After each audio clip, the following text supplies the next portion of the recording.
দেশের উচ্চশিক্ষায় পাবলিক বিশ্ববিদ্যালয়ের পাশাপাশি গুরুত্বপূর্ণ ভূমিকা রেখে যাচ্ছে বেসরকারি বিশ্ববিদ্যালয়গুলো, কিন্তু উচ্চ ফি দিয়েও মানসম্মত শিক্ষা না পাওয়ার অভিযোগ প্রায়শই ওঠে কিছু বেসরকারি বিশ্ববিদ্যালয়ের বিরুদ্ধে।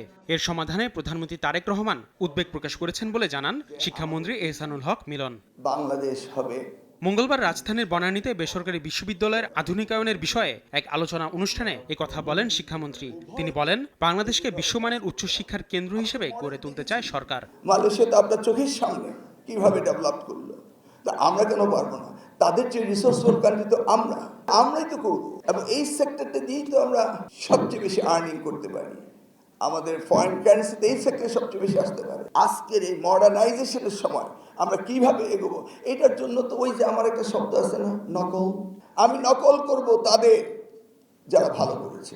প্রধানমন্ত্রী শিক্ষা বিষয়ক উপদেষ্টা ডক্টর মাহাদি আমিন বলেন, বেসরকারি বিশ্ববিদ্যালয়ের সাথে সরকারি প্রতিষ্ঠানগুলোর মধ্যে সমন্বয় সৃষ্টির মাধ্যমে দেশের উচ্চশিক্ষাকে শক্তিশালী করা যেতে পারে। ঢাকাতে অনেক প্রাইভেট ইউনিভার্সিটি আছে, নিয়ার বাই এডুকেশন ইনস্টিটিউট রয়েছে, অন্যান্য পাবলিক সেক্টরে বেশ কিছু পাবলিক রিসার্চ ইনস্টিটিউট রয়েছে, পাবলিক অফিস রয়েছে, এবং ইন মেনি কেসেস হওয়া উচিত না, বাট পাশেই দেখা যায় ইন্ডাস্ট্রি আছে, ফ্যাক্টরি আছে, বাট কোথাও কোনো লিঙ্কেজ নাই। আইসিটি ডিভিশনের সাথে বিশেষভাবে কথা বলছি, কমার্স মিনিস্ট্রির সাথে কথা বলছি, যে আন্ডার ইউটিলাইজ যে ইন্ডাস্ট্রি ক্লাস্টারগুলো রয়েছে সেগুলোর সাথে আমরা আমাদের একাডেমিক ইনস্টিটিউশন, বোথ পাবলিক এবং প্রাইভেট ইউনিভার্সিটি, সবারকে একসাথে নিয়ে কীভাবে সেই লিঙ্কেজগুলো তৈরি করতে পারি।